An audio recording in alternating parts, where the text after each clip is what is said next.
Y hablamos con Marcela Falero, ella es integrante de Padres TEA, La Matanza. ¿Qué es TEA? Trastorno del espectro autista. Marcela, ¿qué tal? ¿Cómo estás? Buen día. Hola, ¿cómo estás? Gracias Buenos por haber días. venido. Gracias Bueno, vos por lo vas a invitarme. explicar mejor que nosotros, obviamente, porque nosotros hablamos casi de oído, de poder escuchar, sobre todo en los últimos tiempos. Por suerte se brinda más información sobre el tema, pero ninguno de nosotros es especialista sobre esto que tiene que ver con el TEA. Contanos un poquito, si podés, de manera resumida, qué es exactamente ese trastorno. Bueno, el trastorno es un trastorno del neurodesarrollo, ¿sí? Que afecta la interacción y comunicación social. Lo importante que hay que destacar es que no es una enfermedad, no se cura, el autismo se vive toda la vida, ¿sí? Es una condición, se le puede llamar, ¿no? Es un trastorno. Trastorno No se llama directamente. condición. Es decir, esto está bueno que me lo preguntes porque se está tirando la idea de hacer más amistoso al querer llamarlo condición y que deje de ser un trastorno, pero nosotros le explicamos a la familia que si nosotros sacamos la palabra trastorno y lo convertimos en una condición, vamos a quedar fuera de la 24901. La ley 24901 es la que permite que las personas que tienen discapacidad y que tienen un certificado de discapacidad tengan la cobertura al 100% de las prestaciones que necesite de acuerdo a su diagnóstico. Entonces, si nosotros salimos de la palabra trastorno y nos enfocamos a condición, el gran problema que vamos a tener es que vamos a quedar totalmente desprotegidos. Es decir, nuestros hijos tienen tratamiento toda la vida, ¿sí? Son tratamientos muy caros, de más de 150.000 pesos por mes, ¿sí? Donde tienen diferentes terapias, necesitan un acompañante terapéutico para la escuela, un acompañante domiciliario, ¿sí? Para ayudar en casa, una maestra integradora y terapias que son generalmente, todo depende del niño, pero las más comunes son terapia ocupacional, psicología, psicomotricidad, psicopedagogía. Entonces, todas esas terapias la tienen 2 o 3 veces por semana cada una.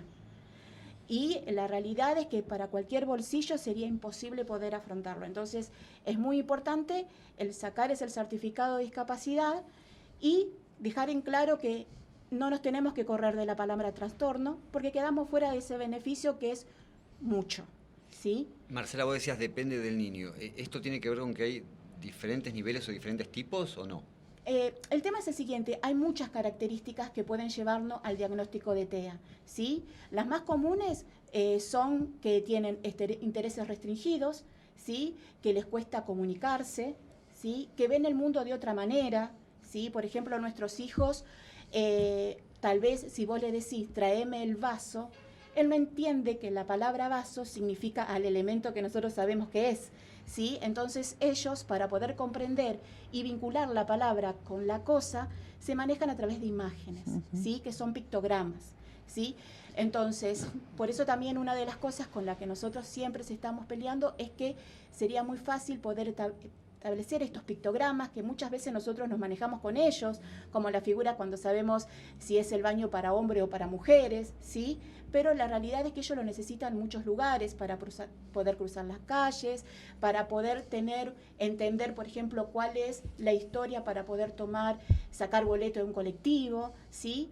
Entonces, es muy importante el hecho de saber que cada niño puede ser afectado de diferentes maneras. Por ejemplo, hay niños que no toleran los ruidos fuertes por el tema de la pirotecnia y todo. Hay otros niños, como por ejemplo Andrés, que no lo sufre.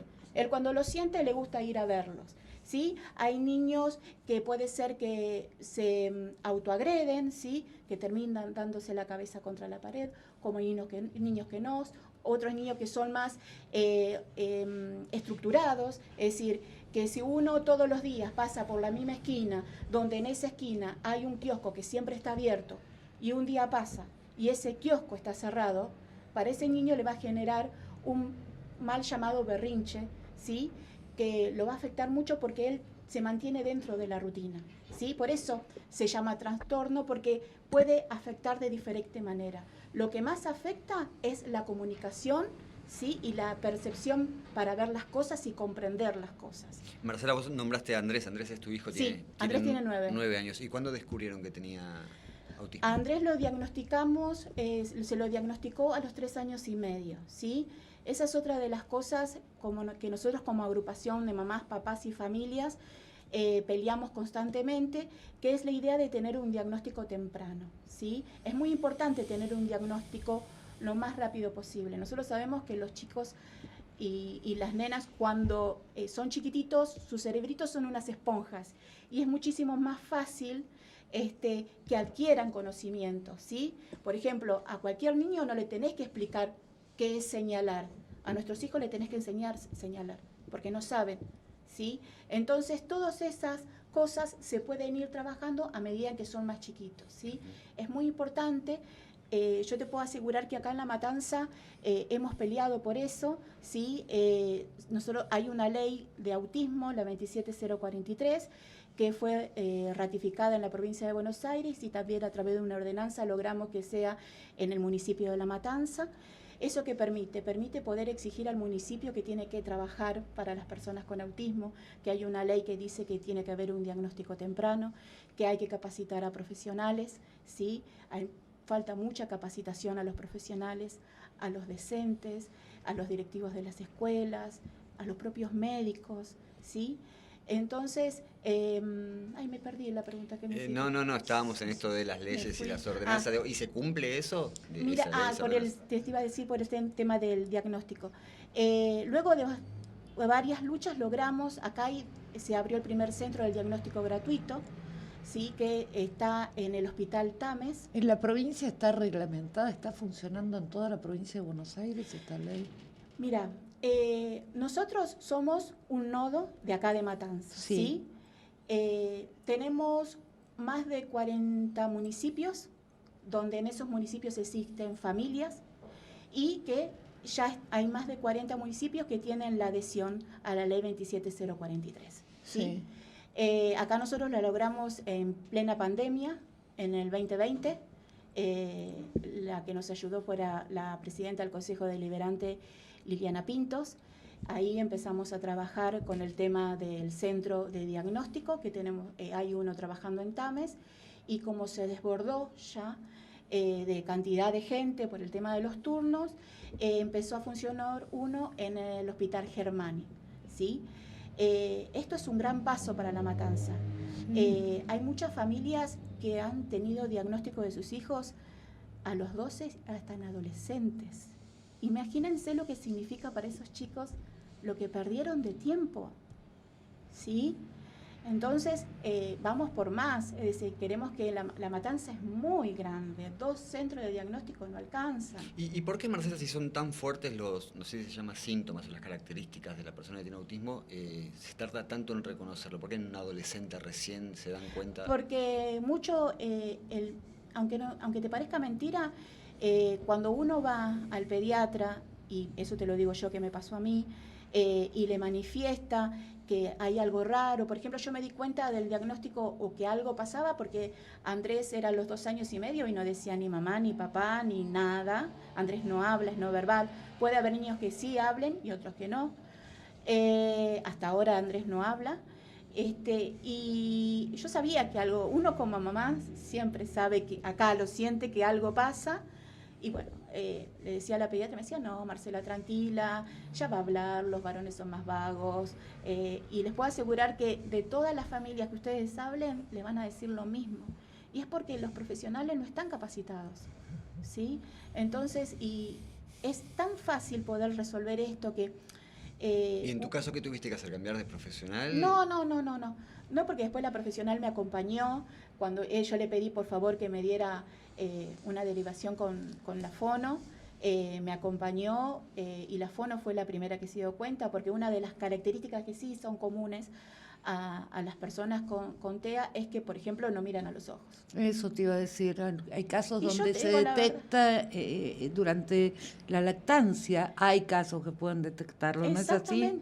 Porque no te siguen la mirada. No te siguen la mirada. Yo te soy sincera, yo no me había dado cuenta con Andrés. Es que a lo mejor no pasó, pero claro. Sí, no, y la fono me dijo, ¿vos te diste cuenta que Andrés no mira a los ojos? Y ahí presté atención. Claro. A mí lo que me había llamado la atención es que no me hablaba, que no decía, no balbuceaba, nada, no salían sonidos de su boca, ¿sí? Y bueno, ahí empezás a buscar un neurólogo que sepa sobre TEA, que te lo diagnostique, y ahí empezás con el camino de, primero asimilar que tenés un hijo con discapacidad, y después, siempre yo digo, cuando las mamás me llaman y empiezan con el diagnóstico, y empieza su vida a convertirse en todo un mundo totalmente diferente, es que siempre tienen dos caminos: o lloran, o obvio que existe la parte del luto y que te tenés que dar tiempo para eso. El duelo que tenés que hacer para... Pero después te tenés que limpiar las lágrimas y tenés que seguir, porque esa persona más va a depender de vos. ¿Sí? Entonces ahí empezás a informarte qué es lo que tenés que hacer, que tenés que sacar un certificado de discapacidad. Ese certificado de discapacidad, si bien es doloroso, a mí me costó horrores sacarlo, y eso que yo soy abogada y trabajo con personas con discapacidad y sé lo que es, pero me costó horrores. ¿Y en ese caso te lo dan de por vida el certificado? No, el certificado se vence, ¿sí? Claro, yo, a ver, te lo pregunto justamente por eso, porque tengo entendido que de acuerdo a al diagnóstico o a la complejidad de la discapacidad, vencen diferentes etapas, pero sabiendo que una persona autista va a estar toda la vida de esa manera, no entiendo por qué tiene un vencimiento. Bueno, es una de las cosas que estuvimos peleando y que logramos, que tiene media sanción, es que el certificado de discapacidad no venza, claro. ¿Sí? Más para esos diagnósticos que sabemos que no tienen cura, el autismo no tiene cura, el síndrome de Down no tiene cura, hay muchas enfermedades. A una persona que le falta un brazo no le va a crecer el brazo dentro de 5 años.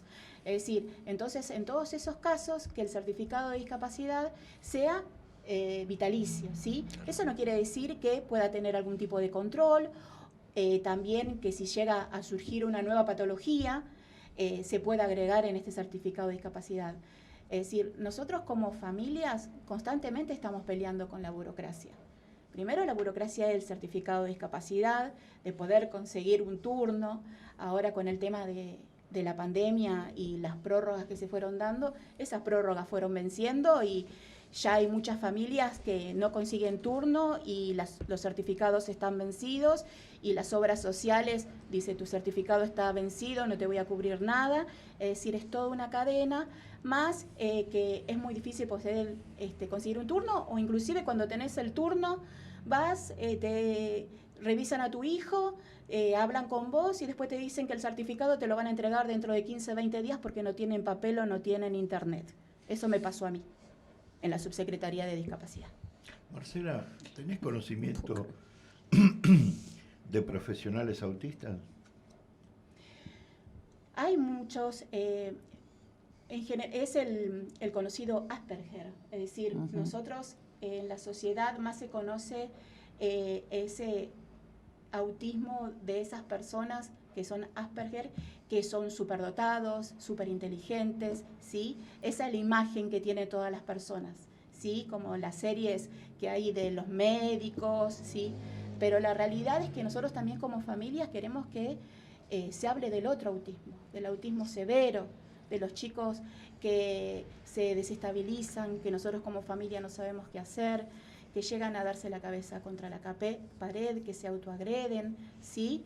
Es importante conocer la figura de esas personas con autismo, porque también una de las cosas es que uno siempre cuando habla de autismo habla desde los niños y niñas, pero esos niños y niñas crecen. Claro. Y te puedo asegurar que ese es el gran sufrimiento que tenemos las madres. ¿Qué va a pasar cuando nuestros hijos, cuando nosotros no estemos? Yo recuerdo, había una funcionaria en la Municipalidad de La Matanza, que fue diputada también ella, que tenía un hijo con autismo, y era un muchacho grande, ya de contextura grande, y esta funcionaria muchas veces llegaba a su oficina golpeada, se le notaban los moretones. Sí, sí. Y tenía que ver con que el hijo... Sí, yo sabía de que existía esta, pero nunca se acercó a nosotros. Se violentaba contra ella, sí, ¿no? Sí, también sí. hay una característica. No es que se violentaba, sino que hay un momento que no lo sabes, ellos no manejan su cuerpo, ¿me entendés? Entonces ellos no registran que son grandes y que si hacen tal cosa te pueden lastimar. Claro. Ese es el tema. Entonces vos tenés que aprender a cómo manejarlo, ¿sí? Además, la realidad es que para ellos no existen derechos, no hay futuro. ¿Qué futuro van a tener? Cuando no esté mamá y papá y las familias, o aquellos chicos que solamente tienen a mamá y papá, ¿qué hacen?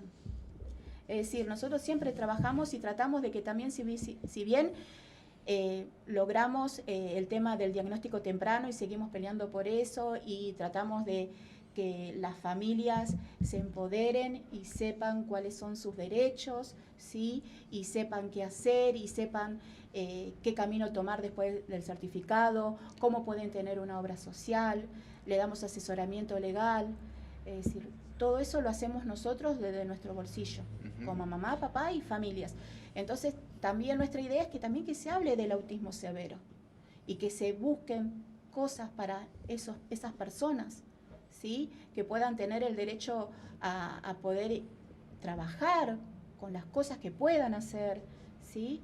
Es decir, que puedan no necesariamente depender de una pensión no contributiva.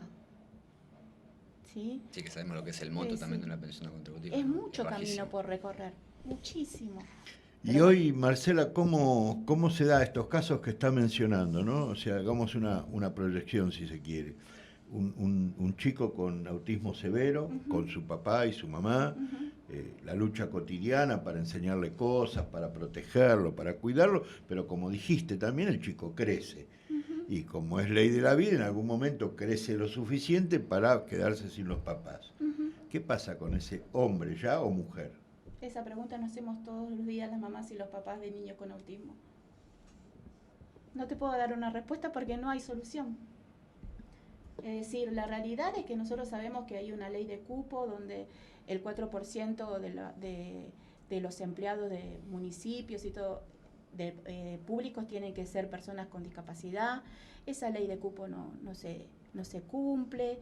Es decir, si vos me preguntás qué quisiera yo para Andrés, por ejemplo, yo le estoy dando todas las herramientas para que Andrés se pueda ser lo más independiente posible, ¿sí?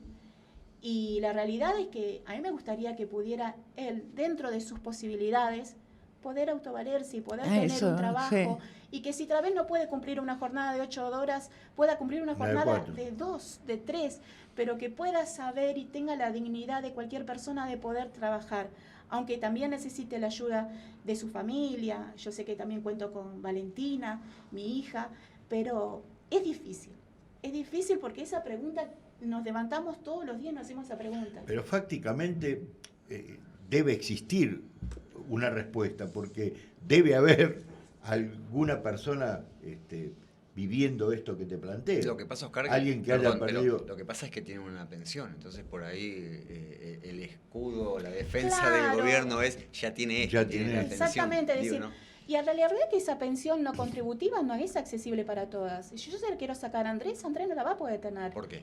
Y porque Andrés me tiene a mí, que yo soy una profesional, mi esposo también trabaja. Claro. Es decir, para tener una pensión no contributiva, ellos investigan a todo el grupo familiar, no solamente a mamá, papá. Claro. Mamá, pero no están teniendo en cuenta que vos en algún momento no vas a estar ni... No.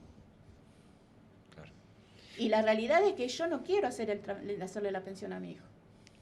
Yo quiero que vos preferirías que trabaje, obviamente. Aunque pueda 2 horas, pero que tenga su posibilidad de poder tener un trabajo, poder cumplir con algo. Yo no quiero darle una pensión. Ojo, respeto a las familias que sí lo hacen, porque obvio, hay muchas necesidades económicas y obvio que el poder afrontar también, independientemente de que uno tenga un certificado de discapacidad, los gastos son muchos mayores a tener un hijo o una persona con discapacidad en la familia, ¿sí? ¿Y en el aprendizaje escolástico, Marcela? Y otra barrera más. Es decir, cuesta mucho la aceptación en las escuelas de los chicos con TEA. Las mamás se agotan de conseguir colegios. Si los consiguen, el 5% puede ser que pueda escolarizarse bien. Otro que no entiendan. ¿Pero hay escuelas especiales o a las escuelas comunes, digamos? Mira, estás hablando? Si vos nos hablás de lo que queremos nosotros, el ideal, ser una escuela inclusiva para todos. Claro. Para todos. Todos y todas, nada más. ¿Sí? Que no se diferencia en especial. ¿Por qué en especial? ¿Por qué los profesionales, los docentes no se pueden capacitar y saber cómo manejar no solo una persona con TEA, una persona con discapacidad? ¿Sí? Acá, lamentablemente, las personas ya te hablo de las personas con discapacidad en general, están constantemente con barreras. ¿sí? Constantemente, desde poder cruzar una calle hasta poder conseguir un trabajo, hasta poder adquirir educación, ¿sí?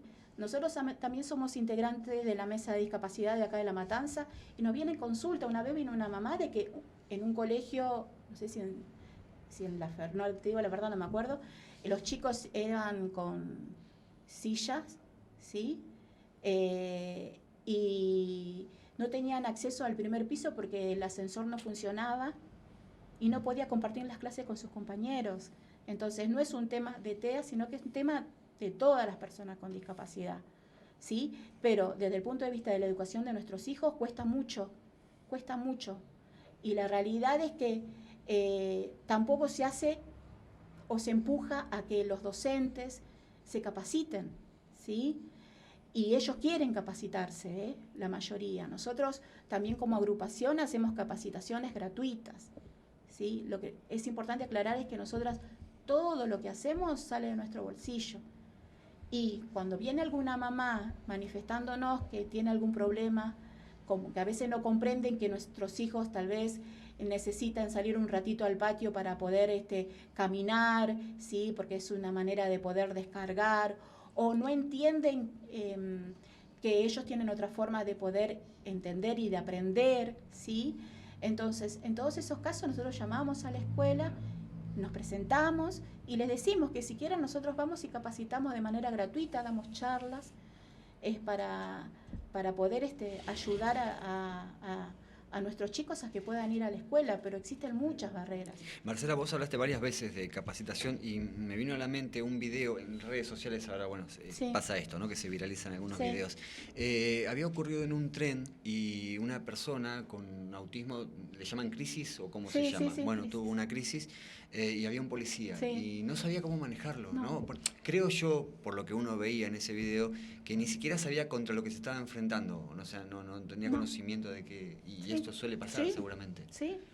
Otro de los miedos que tenemos nosotros es esto, que la policía no sabe manejarse no sabe lo que es el TEA y los chicos adolescentes. Claro, sí. Recuerdo que el policía le gritaba... No, pero ese no es nuestro, ¿eh? No. Ese es promotor, eso no es nuestro. Recuerdo que el policía le gritaba al chico que estaba teniendo la crisis como... Eso es aquello porque no es nuestro. Pensando que de esa manera iba a solucionar la situación, gritándole como si fuese una persona normal, ¿no? Exactamente. Y sí, obviamente es decir, nosotros lo que hacemos es capacitaciones y inclusive hemos hecho capacitaciones la policía. Nosotros estamos constantemente hablando de autismo, haciendo por el autismo, buscando reuniones, buscando políticas públicas. Es decir, les planteamos el problema, pero también planteamos las soluciones posibles a esos problemas. Nosotros somos del NODE acá de Matanza, como les dije, hay más de 40 municipios o grupos o nodos en los 40 municipios y también somos federales, es decir, hay nodos en todo el país, ¿sí? Y a medida de que vamos avanzando y que surgen nuevas familias en diferentes provincias donde no hay una agrupación, tratamos de formarla, de acompañar, es decir, cualquier familia que tenga algún problema, si no existe un nodo cercano en el municipio, se lo va a contactar con el más cercano y se los va a acompañar. ¿Tendría, Marcela, que dirigirse a dónde? Yo te había dado el teléfono te lo digo, 11 70 20 76 98. 11 70 20 76 98 para cualquier familia que necesite. Sí, ese es nuestro número de WhatsApp. Ahí, capaz que en enero cuesta un poco porque estamos un poco tratando de desenchufar, pero bueno, no se puede. Pero mándenos un mensaje y si tienen problemas con las obras sociales, el tema de las prestaciones o certificado de discapacidad. También tenemos un grupo de WhatsApp de familias, ¿sí? Para que se sientan contenidos, es decir, al momento de tener el diagnóstico, lo mejor que nos puede pasar es conseguir un igual, que nos pueda decir, che, ¿sabes qué? Lo que a vos te pasó, a mí me pasó. Y yo hice esto, fíjate si a vos te sirve hacer esto. Es estar acompañado con un par, no quedarse solo. Nosotros conocemos, Marcela, el común de la gente, conoce lo que es la vida convencional de una familia justamente convencional, valga la redundancia. ¿Cómo es en el caso tuyo el diario, tu día normal? ¿Cómo es teniendo un hijo con esta discapacidad? Bueno, Andrés tiene una agenda completa. Andrés tiene, este año va a cambiar de colegio, y después tiene los lunes psicopedagogía, los martes sale de la escuela y se va a fonoaudiología, los miércoles sale de la escuela y se va a hidroterapia y a psicología, los jueves va a la escuela y sale de la escuela y se va a psicomotricidad. Esa es la semana de Andrés. Es decir, ellos están constantemente con terapias. Y bueno, con este avance en las terapias, ¿se ven evoluciones, sí, sobre todo en la socialización? Porque dentro de un aula tiene que socializar. Sí, tengamos en cuenta que uno siempre relaciona la comunicación con el hablar. Claro, pero no, hay otros Andrés no formatos. Habla, pero se comunica de otra manera. ¿Sí? Y eso lo logramos a través de las terapias, poder lograr la tolerancia a la espera, el aguardar su turno, el enseñarle a su rutina de que se levanta, se lava los dientes. Todo eso nosotros lo tenemos que enseñar a nuestros hijos. Lavarse los dientes, ir al baño. Después son muy meticulosos, ¿no? O sea, en el orden. Sí, hay unos más que otros, ¿sí? Okay. Sí, pero ellos generalmente les gustan tener un orden. Por eso muchas veces... Pero esas actividades que enumerabas se repiten en forma constante. Sí, y van variando. A medida que van creciendo, van variando. ¿Sí? Se van sacando y se van agregando otras. ¿Sí? Se van agregando habilidades sociales porque ellos no entienden cómo es el sociabilizar con el otro. Le tenés que explicar cómo es. Ellos no tienen empatía. Ellos, si vos llorás, no se dan cuenta de que vos estás triste. Hay que explicarle lo que significa estar triste. ¿Sí? Y todo eso a través de imágenes. Y es un constante trabajo. ¿Sí? Nosotros también, una vez hablando con una amiga, me decía que yo a veces le decía, estoy cansada. Claro, porque uno está pensando, por ejemplo, a Andrés, si le agarra un llanto, pero él no te sabe decir qué le pasa. Entonces vos ahí tenés que parar y hacer el seguimiento de todo lo que pasó hasta ese momento, hasta ver qué pudo haber sido lo que le generó ese llanto. Entonces nuestra cabeza nunca para. Nuestra cabeza, el estar no es, como decimos, el de una aunque uno lo que hace es habituarlo y manejarlo dentro de lo normal y de lo habitual, y tratar de siempre buscarle la cuota de humor o de festejar. Nosotros aprendimos a festejar lo mínimo. Cuando Andrés pudo señalar, en nosotros era una fiesta. Cuando Andrés empezó a ir al baño solo, una fiesta. Es decir, esa es nuestra vida todos los días, el festejar cada mejora, y eso es a través de, primero, un diagnóstico temprano, lo más temprano posible, y después a través de las terapias, y bueno, y queda mucho por hacer. Y a su vez enseñarle todo eso en el caso de aquellos que tienen hermanos o hermanas, ¿no? Enseñarle también al hermano o la hermana que está conviviendo con un hermano con una discapacidad de esas características. Sí, pero ya después uno lo naturaliza, ¿sí? Bueno, yo tengo a Valentina tiene 15 años, y ella está en esa etapa de adolescente, y yo disfruto cuando pelean como hermanos. Claro. Porque es lo normal, debería ser lo normal. Exactamente. Y yo sé que ella va a estar con su hermano, y si viene ese adolescente que tal vez no le da bola, le dice salir de acá, pues se le mete el cuarto, y yo qué sé. Yo sé que ella, cuando pasa algo con su hermano, está. Claro. Y cuando en la escuela ella vio que había en su escuela, Valentina vio que había un chico del secundario que también tiene TEA, y que los compañeros lo estaban molestando, la que primero saltó fue ella y habló con la directora. Entonces ahí estoy haciendo las cosas bien. Sí, obviamente. Y no se lo expliqué, salió de ella. Gracias, Marcela, por haber venido, por habernos visitado, y nada, contá con el programa para lo que necesiten en cuanto a difusión del trabajo que realizan. Bueno, muchísimas gracias por invitarme. Gracias a vos. Marcela Faleros, de Padres TEA La Matanza. Quédate, vamos a tanda música y venimos con la segunda hora del programa.